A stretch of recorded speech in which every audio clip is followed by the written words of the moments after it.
So Helen Malinowski is a licensed clinical social worker and founder of the Somatic Integration Institute and the Catalyst Collective. Helen helps clinicians build sustainable, nourishing practices so that they can do meaningful work without burning out. Helen's work focuses on combining somatic practices with community support to help practitioners thrive long term. Disclaimer: any of the guidance offered by the podcast host, myself, or the podcast guests is our own guidance. We are not liable for any of the actions the podcast listener decides to do. Welcome to the show today, Helen. Glad to have you on. Johnny, thank you so much for having me. I'm very excited to be here. I want to say before we even jump into the listeners out there, if they haven't, hopped on and given you a 5-star review, they should, because that's how people find you and get to learn more from the great shows that you've been putting out. Appreciate that, Helen. Thank you. No, thank you for the shout out. So yeah, Helen, you're doing some great work with you're a clinical social worker, and there's the Somatic Integration Institute that you're putting out there. So for you, like I've had a couple of shows where people have talked about somatic work, but I'd love to know, what is somatic work for you, and how did you get into the whole somatic practice of work? So interesting. So when I think of somatic work, I think of really the difference between thinking that you're fine and your body actually being fine. So thinking things are okay versus your body actually saying, I'm okay. And that's what the somatic work is. And I got into it with my own journey of burnout in this field. I was a clinical director for a number of years, and just one day realized it wasn't, I just kept going and going and going until I basically couldn't go anymore, and decided I needed a massive change. And I left and opened a private practice thinking that's the answer. I'm going to just go into my own practice. I'm going to be able to have my own schedule. I'm going to be able to decide the clients that I get to see. And about 2 years later, I found myself sitting in my primary care's office answering questions about how I was doing. A physician that I work very closely with, who I know, asking me, how are you doing? How is your sleep? How's your, this and that? How are things at home? And as I answered these questions, like, I'm not sleeping well, I've been pretty stressed, he looked at me and he said, Helen, you're burnt out. And I remember thinking, I did it again. I thought I had the solution by just changing the place that I was working and getting control over my schedule, and that wasn't the answer. So that's when I started diving more into the somatic work as a tool to learn how to support my clients in regulating their body and finding safety and finding a sense of being okay and integrating their experiences. And simultaneously, it helped me tremendously during a period of time when I really needed to recover myself from my own self-imposed burnout experience. And I was able to do that. And I was able to use those strategies to go from being a solo practitioner to having a group practice with a couple different locations and a bunch of really awesome clinicians and a strong community. And like just listening to your body and allowing your body to say things are actually okay, or they're not, and something needs to change. I love that. One of the first things you said was knowing the difference between if your mind says you're okay versus your body saying you're okay, and the difference in the wisdom in that. Yes. So what? Yeah, I was just thinking that we often go in this world that we live in, that where our success is measured by how hard we work or how busy we look, oftentimes in the minds of others. And so we keep going and going and going, ignoring often the signs, ignoring headaches, or ignoring that you're not sleeping well, or ignoring that you're cranky at the end of the day, and not connecting with your family because you need to keep going. Especially entrepreneurs, especially people who have their own business tend to do this, I think. And in that, your body's giving you all the messages that you need. It's telling you that you need a different rhythm, that you need to slow down, that you need to find some opportunities for rest. But we're not used to listening to it. We're just used to overriding it. Yeah, so it's in a very kind of hustle, busy sort of mentality world. It's easy, I guess, for the mind to go, well, I've certainly experienced it, for the mind to go, let's keep going, keep pushing. Never mind Keep sleep. pushing. Never mind sleep. You turn on social media, you start scrolling through reels and people are doing things and busy and succeeding and successful. Yeah, it's 24/7 in your face. Mm, This hustle, like you said, the hustle culture. mm. Yeah, for sure. How does someone, I know you were working with someone or spoke to someone, they said, Helen, you're burnt out. How can someone start to sort of understand for themselves if maybe they're going down that route or might be burnt out? Yeah, so I think that there's really three areas that you're going to notice start to change, or three areas where burnout shows up. The first one, you can be doing more but feeling less. So you're busy, you're doing things, but you start to lose the sense of what's the meaning behind what I'm doing. You're going through the motions, but there's a sense of emptiness behind it. Nothing really is as satisfying as it used to Mm, be. So that's the first one. I would say the second one is your window of tolerance shrinks. And what I mean by that is your ability to navigate bumps in the road becomes substantially reduced. A great example is someone who stubs their toe. You know, we bump into things all the time. And you can see this in children often, right? You bump into things, you stub your toe, something happens. It can be okay, it can just roll off your back. But some days and at some points in your life, it is just feels catastrophic. It's like I can't get past this. This is just really knocked me off my base. And that could be anything from receiving a difficult email in my industry, a client's credit card doesn't go through, or an insurance payment denies. And suddenly it feels like this thing that I used to be able to manage is too much to manage. So that's the second one. And then the third one is that you start to lose your connection to why you're doing what you're doing. You start to lose that joy, that reason for continuing day in and day out. Things start to feel like, what's the point? What am I really accomplishing here? You stop kind of caring. And these are when these start to show up. What do we work 50 weeks out of the year and take 2 weeks of vacation? That's not enough to fix this stuff. And mm, vacation in and of itself can be very stressful. So somatic recovery, which is something that I talk about a lot of my work, is really something that's a structural change that you integrate before, hopefully well before you notice these signs, well before your body is telling you that enough's enough and you need to take a break. I like that kind of like a prevention rather than a suddenly you're there and then you're needing to take dramatic action. Exactly. I mean, none of us want to stop. Really, we don't want to have to stop what we're doing. Fundamentally, we're in a field that we love because that's what got us here, right? Mm, And just because we stop loving it doesn't mean that underneath that burnout, we don't still want to continue doing what we're doing. I've seen clinicians talk about massive, like just looking at massive, dramatic career shift to things that are no longer really helping professions because they no longer feel like they have the capacity to hold space and carry other people's stories anymore. And I feel like that's such a loss. That is such a loss when you have someone who does beautiful work with clients and beautiful work with their colleagues and they're just deciding to, stock, literally, this is a story that I heard. Someone was thinking about stocking shelves at Walmart because they didn't have to carry that weight of other people's, stories and traumas. They didn't have the capacity to carry it anymore. They just wanted mindless work. Sad. So we're trying very hard at the Somatic Integration Institute through the Catalyst Collective to support clinicians long before they get to that place and support them in a way that also helps them grow. One of the things, so my group practice is Kairos counselings and the Beacon of Hope counseling. And one of the things, there's seasons to every industry, there's seasons to every business. And we're in a season right now where I have a handful of clinicians who are getting their independent licensure. So they're going from needing supervision and having to work underneath somebody to being an independent, licensed mental health counselor, licensed clinical social worker. And it's such an exciting time to watch people develop in their career and grow in their career.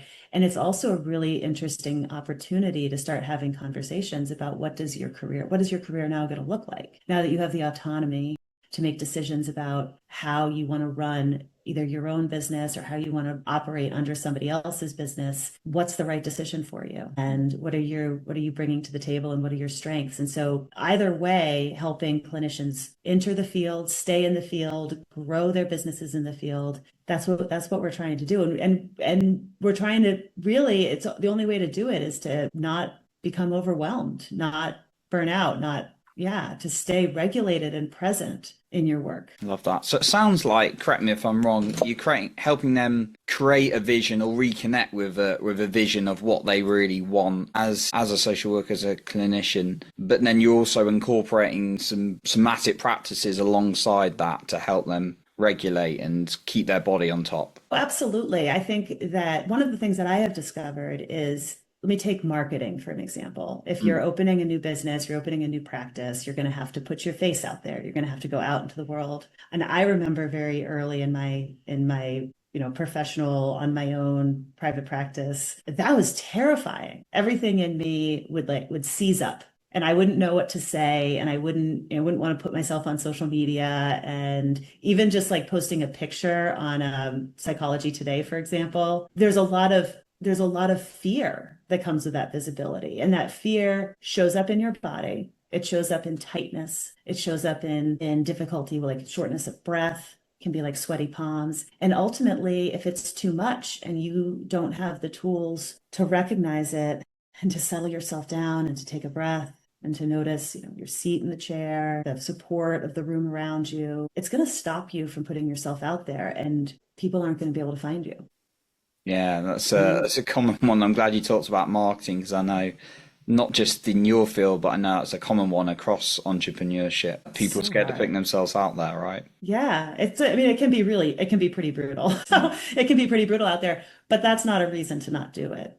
Mm. And the people, you certainly can push yourself through the fear, but that's another recipe for burnout, because now you're operating day in and day out at this very high level of discomfort, rather than recognizing what it is and starting to work with it and starting to be able to find safety in your body and to shake off that fear and to move through it. And when something happens, like there's a nasty response on a post that you make, having the tools to allow it to roll off of you so you don't get stuck. Yeah, if you've got that kind of that fear of rejection, I guess, or that fear of like failure, and it's going through your Mhm. body the whole time, that can be exhausting, right? If you Well, constantly it is absolutely, absolutely. And human beings, just like any animal, we're wired for survival. And we come from a world where rejection, social rejection, can be the same as death. If you're not in our today's world,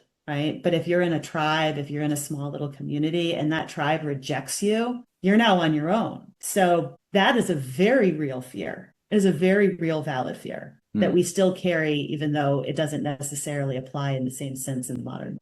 So what you're helping people with, it sounds like, is helping them, because there's the whole maybe push through the fear thing and put yourself out Mhm. there, but you're also helping them with the tools to equip them to do that, to process it afterwards or before. Exactly, exactly. To sit with the fear in a way that allows it to move through you and not get stuck, and afterwards to have a strategy for letting it go, basically. For letting it go, for shaking it off. Somatic it's a lot of body, it's a lot of being in the body and also working with the body. And you need to give yourself time to do that, and you need, and also community is another big thing. I found that, and this is what I've sort of discovered with the somatic and work as well, and work with other coaches, is that when you're part of a community that has got your back, that is supporting you, that is trying all the same things that you're trying and learning, it becomes so much easier to put everything to actual work and to see the results of for example, your marketing, or see results of making changes in the structure of your business, which again, that's scary.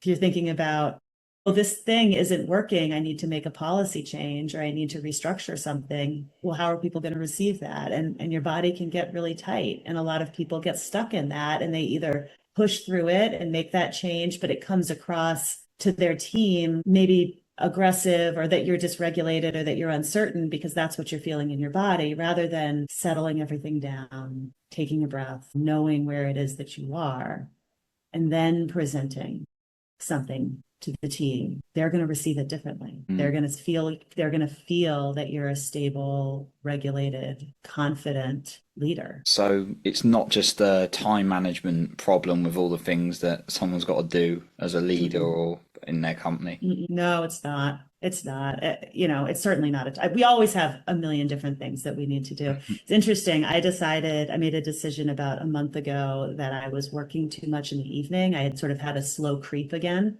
And I noticed I was getting a little bit cranky with the kids at night. I was coming home and not wanting to cook dinner. And I had my computer and I had all of this work that I was doing. And I noticed it because I was tuning into how I was actually feeling. I was like, something's off, something's different, what's changed? And so about a month ago, I made a decision to leave my laptop at the office and not even bring it home. And I haven't brought it home in like a month. And it's everything.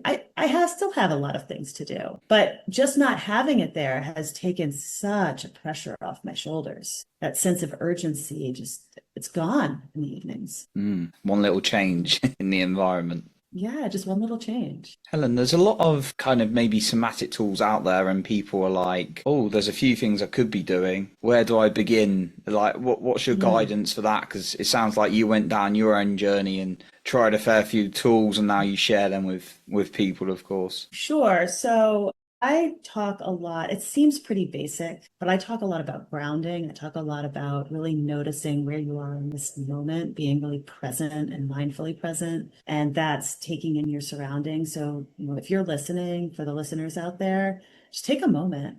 And Johnny, you could do this too, right? Just take a moment and look around your space, find something that's soothing or pleasant to look at. Notice the support of the chair, the containment of the room, and feel that. Feel how that lands internally. Notice your breath changes just a little bit. Yeah, it slows down. It really does slow down. It really does slow down. Yeah, Yeah. looking at the curtain. So the curtains. I actually put up some wallpaper you can't see it, but on the wall behind the computer, that's a textured ocean blue. And I look at it and it's like I can almost feel the texture, and I love the color, and it's a very soothing. I can just take my eyes off the computer and just look behind it and really take a breath. Like, oh, that's settling, that's calming. So that's something that we talk about a lot. It is a practice. Practice is hard to integrate into your day-to-day. You have to turn it into a habit. It's a lot easier to turn something into a habit when you have a team of people working on it with you and you're not just trying to do it yourself. So that's something that we work a lot on. And we work on integrating rest into our days, into our weeks, into our months, and into our years. So rest can look like allowing yourself 5 minutes between sessions, having a boundary. So if you're a coach, if you're listening and you're a coach, or you're listening and you're a therapist, or any role, you could be a parent, being aware of the time that you're spending in any particular task or activity and having a boundary around that time and ending it when it's time to end it, so that you have a moment to breathe before you move into the next thing. And then being very intentional about that moment. Allow yourself to really, I don't actually have to rush off to the next thing right now. We tell ourselves we have to rush off to the next thing. We tell ourselves, and I guarantee listeners out there are like, but I have so much stuff to do. I have to be here and I have to go here. And I've got a kid that's got, soccer practice at the same time as my daughter has dance. And how am I going to get it all done? But the reality is a minute and a half, 2 minutes of taking a couple deep breaths, of just pausing, is not going to change your timeline that dramatically, but it is going to have a profound impact on how your body feels. Just slowing down. Saying it's okay, I don't have to be rushing. And so doing that throughout the day, I think is something that's incredibly helpful. Finding time in your week to block out in your schedule, just even if it's just going for a walk at lunchtime, or a walk after work before you get home, or just, looking out the window if the weather's not good, or something, just a little bit. It doesn't have to be a lot. It can be 15 minutes. It can be 10 minutes. Having that actually blocked in your schedule as something that you're going to prioritize makes a big difference.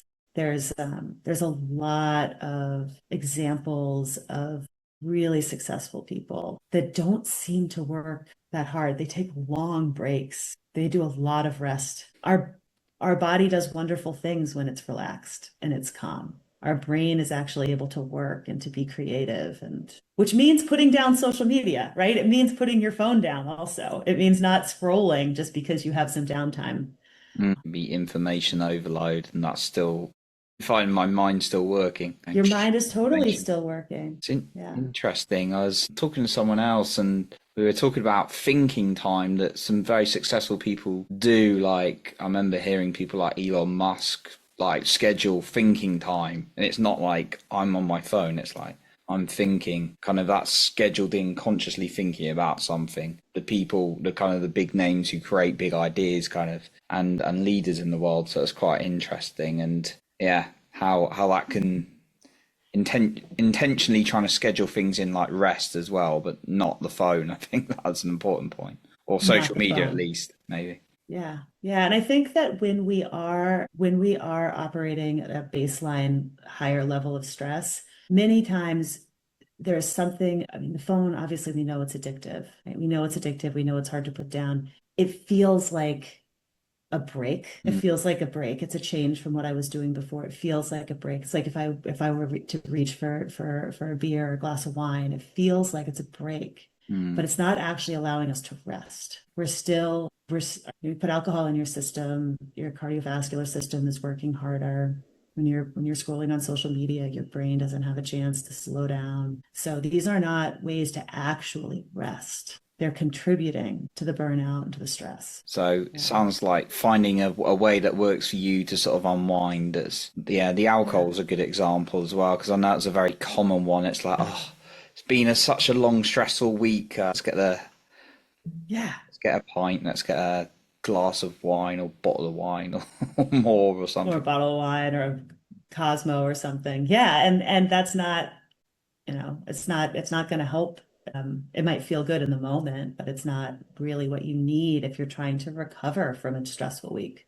Yeah, I think Mm. there's some great points. I was just thinking for the person who's maybe like kind of feel like they've really maybe got towards that burnout. They're feeling like super stressed or kind of they need a break. And I feel like you shared some really good points there, but they're like, I just can't take a rest or a holiday out of my schedule. For you, would it be about being intentional and finding times where they could be in their schedule? It would be. It would be. I have on my website, I have somaticintegrationinstitute.org. I have a practice energy audit. It's free. It's just a free resource. So if you're listening, even if your practice is not therapy practice, if it's like a coaching practice or another kind of a business, I'd encourage you to go there and download it because it walks you through ways to look at how your week actually is structured. The reality is, when we're really stressed and when we're burnt out, we are not working at our most effective speed, Hmm. right? We're losing time to things. We're wasting time checking emails that don't need to be checked or responded to right now. We're taking calls that somebody else should take. We might not be delegating in an effective way. I think that's something that's been a big learning for me is that when I get really overwhelmed, and I guarantee you have a listener right now who understands this, you're really overwhelmed. You are feeling like there's so much to do. There's not enough time to do it. I don't have the time to explain this to somebody else. So I'm just going to do it myself because I'm Hmm. just going to get it done. And when you have a pileup of those things, now you're doing all this stuff that you shouldn't even be doing. It's not your job to do. So you have other people that can do that. You just have to take a moment. And this is where having a community of other people working towards that same goal can be so helpful. It can be so helpful to just pause and like, let's look at how your day is actually going. Let's look at another example for therapists out there is, are your 60-minute therapy sessions actually 65, or are they really, it should be 55 minutes. So now you're losing hour after hour after hour, 5 minutes, 10 minutes. And at the end of the day, that all adds up to extra time. Hmm. Makes So yeah. That makes sense. And community you've touched on through this podcast. I'd love to hear a little bit about your community that you've got together. Yeah, so I have a couple different communities. I love people. And I think that we exist more full lives when we have the right people around us. So I built my practice, my group practice, around this idea of community, around this idea of we work better when we have other people who we can lean on, who can support us, who have similar values and similar goals. And to do that, we do spend intentionally, even though some of us are remote, And some of us I don't ever see in person. We get together, we have weekly supervision meetings, we talk about our clients, we talk about, what's happening in the business. We have a structure for that so that people are connected with one another. And that has been enormous in terms of helping me in my work is knowing that I have this community to fall back on. When it comes to the Catalyst Collective and the Somatic Integration Institute, it's a community of other group practice owners. We are a lonely bunch. We are a lonely bunch. There's not a lot of people out there who we can talk to about what it's like to do what we're doing. We can't really talk to our team. Because we're the owners of the practice. There's a sense, oftentimes, as irrational as it actually is, there's a sense of sometimes competition among different group practices. So there's such a need for clinicians. I never worry about competition, but I hear about this. One of my really close friends who has another practice in our area, who we collaborate often, has said, I've heard her say this to people and I'm like, oh, it's so true. She said, that it's great because we aren't in competition with one another. We do the same thing. We have the same business. We're in the same location, but we never feel like we're in competition with one another. And so fostering that connection, fostering that community where you can bounce ideas off of different people and they can learn from your mistakes. You can learn from their mistakes. So community is the foundation of everything. It's the bottom of that pyramid. Other people going through the same as you as well, because I think you touched on, like, I wouldn't be able to relate to what it's like being a licensed social worker, but there are people out there who are doing it and they want to share their experiences. I think that's super powerful that you've got that community together and people. Yeah. And it takes intention and it takes work to build it and to maintain the connections, but it's very much worth it. I want to ask like another sort of question around, like, maybe when you've had a client or an individual, maybe they come through and it's very like emotionally heavy. And I'm sure that's happened in your case in your career. Yes. Yes. And some, you might come out some and guessing like, oh, joyful, love connecting with that person. Other times it might be, well, that was quite a lot.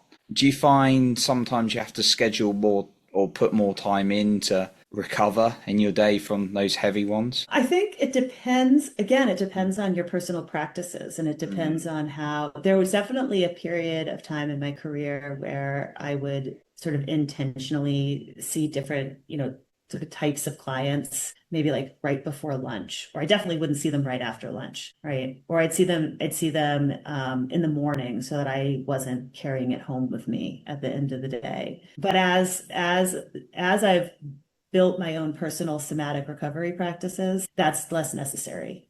That's less necessary, right? And I think helping other people, again, on my website, I've got a ton of resources. I have a lot of trainings that are offered that actually have CEUs. So if you're a social worker or a counselor and you need CEUs, you can get them there. But I have a lot of trainings. It's one of the things that I focus on in my trainings is how do you take care of yourself as a clinician so that you're not holding on to the things that are not yours to hold on to. Well, I really like that because building the somatic connection with yourself even more to help you deal with those things, not just like strategically trying to place them in the day. Yeah, not just strategically trying to place them today, and also not just trying to talk yourself through it, because talking yourself through it, I don't think it really, my experience is that it doesn't really resolve whatever it is that is getting stuck, because it's getting stuck inside your body. Think about when you are watching, say, there's a lot going on in the world right now, Johnny. You turn on the news, you hop on social media, you are seeing things and you are reading things that are not happening to you. Right? They're not happening to you. Our body, especially when we see it visually, our body doesn't necessarily know that it's not it doesn't know that I'm safe, I'm here in my office, and I'm just watching it on a screen. Our body doesn't really know that. Our body is responding as though there's a threat to me as well. And so this is just for everybody, being able to recognize what's coming up in those moments where you're starting to hold that tension and that fear, where there's some bracing, and then intentionally letting it go. Like, ugh, that's not mine. Like, I'm going to get rid of it, right? I'm not going to carry it with me for the rest of the day. I think that's a good example to apply to a lot of us. Yeah. Sure, whether a social worker, therapist, or not. I think that's a very powerful point to make, that Yeah, we're picking up stuff left, right, and center. Yeah, and it's not our stuff. It's not our stuff. And we can be empathetic and present and supportive and connected with people and also not take on things that are not our own to take on. And that's a practice. That's something that requires practice. Somatic practice. Love that. Mm-hmm. Also, yeah, made a lot of sense what you said about not just getting your mind to talk you through it, like, oh, you'll be all right, but shaking it out, screaming it out Yeah. into pillows, crying it Yeah. out. It's actually quite relaxing, I find, when I like don't do it all the time, but when something's really deep and I've like, allowed tears out like through music or some kind of release, it's like some sense. Yeah, exactly. Dancing. That's something Dancing, that somatic I turn dancing. to sometimes. Yeah, just like, yeah, letting your body move. And kids, I mean, kids are amazing. Watch kids. Watch children.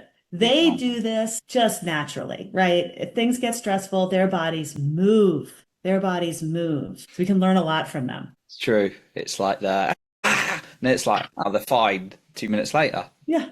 Well, I'm fine. I just had to get it out of my system. yeah, it's really good when you think of it like that. Helen, I know you've got a lot of resources, and you've touched on a couple already.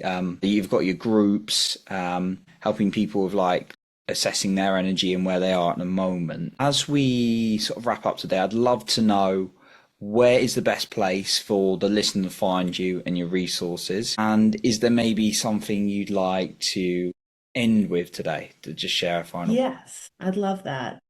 Well, if you want to follow me, I'm at Somatic Informed Therapies on Instagram. I put a lot of resources, thoughts, ideas out there. So that's a great place to connect with me. I'd love to chat with you there. My website is somaticintegrationinstitute.org. And that is where you will find the practice energy audit. We have a burnout assessment. We have trainings on self-care as a clinician. For today, actually I have a special offer for people who are listening today. So if you go to somaticintegrationinstitute.com/confidence, you will be able to access my flourishing practice system. So this is something, several $100s if you just need to get it online, but it has a bundle of resources and assessments and tools, as well as strategies for stepping into a practice that feels sustainable and strong and ultimately successful. So I'd love for people to check that out if they would like to. It's free for listeners today.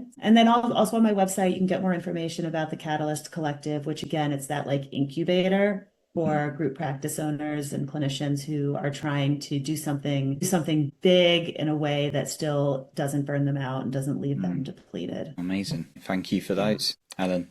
No, for the very generous somaticintegration.com confidence as well. Yeah. I appreciate that, Helen.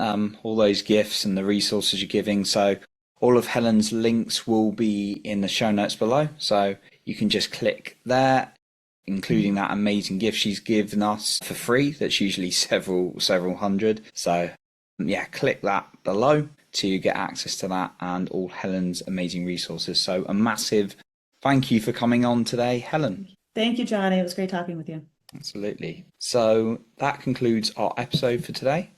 And remember to lead with your heart and not with fear.